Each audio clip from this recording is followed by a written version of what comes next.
Debat panas Greg Nwokolo versus Bung Towel, soal peluang timnas Indonesia versus Jepang. Garuda butuh waktu, realistis melawan Samurai Biru. Mantan penyerang timnas Indonesia, Greg Nwokolo, terlibat perdebatan sengit dan menarik bersama pengamat sepak bola, Tommy Welly atau yang akrab disapa Bung Towel. Greg Nwokolo menyampaikan bantahan terhadap pernyataan yang disampaikan Tommy Welly saat keduanya menjadi pembicara dalam program Dua Sisi, di satu di antara televisi swasta nasional, Kamis, 14 November 2024.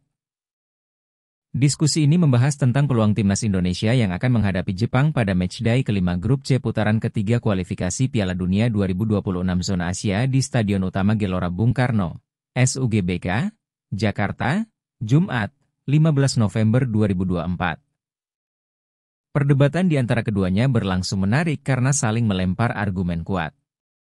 Bung Towel mengawali opininya mengenai kekuatan skuad Garuda yang sudah meningkat dengan hadirnya pemain-pemain baru. Piala Asia 2023 lalu, kita kalah dari Jepang 1-3.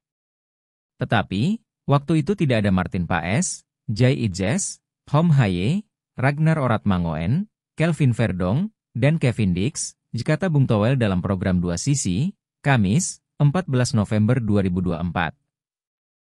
Dengan ditambahnya pemain-pemain ini, kualitas timnas Indonesia kan seharusnya naik. Kualitas ini dari aspek cara bermain, tidak hanya hasil saja. Saya tahu sepak bola, saya tahu bagaimana Jepang bermain, ditambahnya. Dengan kekuatan semacam ini, kata Bung Towel, skuad Merah Putih semestinya bisa mendapatkan minimal hasil imbang melawan Jepang dalam pertandingan hari Jumat ini.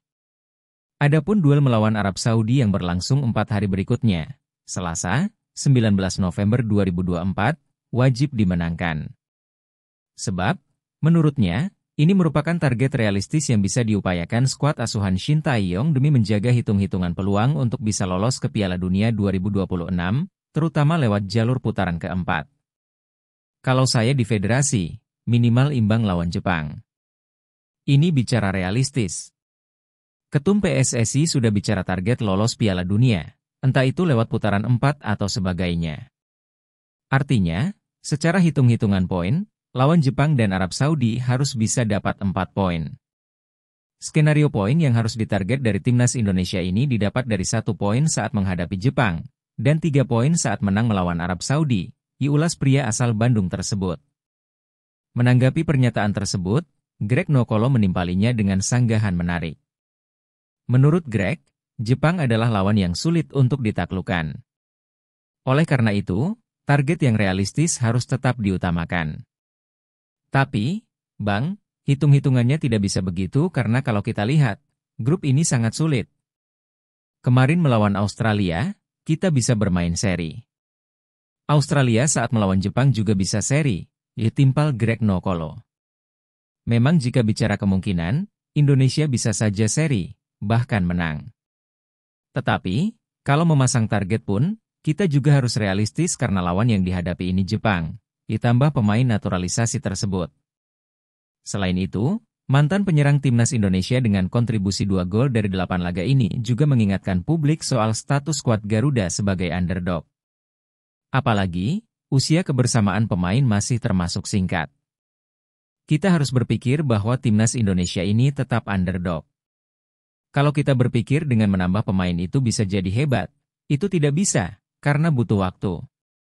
Tim ini umurnya baru 3 bulan, kata Greg. Sedangkan Jepang sudah bermain bersama bertahun-tahun. Kalau saya lihat, setiap timnas Indonesia kedatangan pemain baru yang bergabung, itu bisa membuat chemistry-nya hilang, ia menambahkan. Greg juga menekankan perihal pentingnya chemistry antar pemain.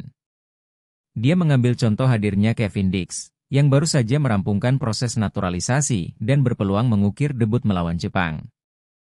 Menurutnya, kehadiran pemain-pemain baru berkualitas bukan jaminan skuad Garuda langsung kuat.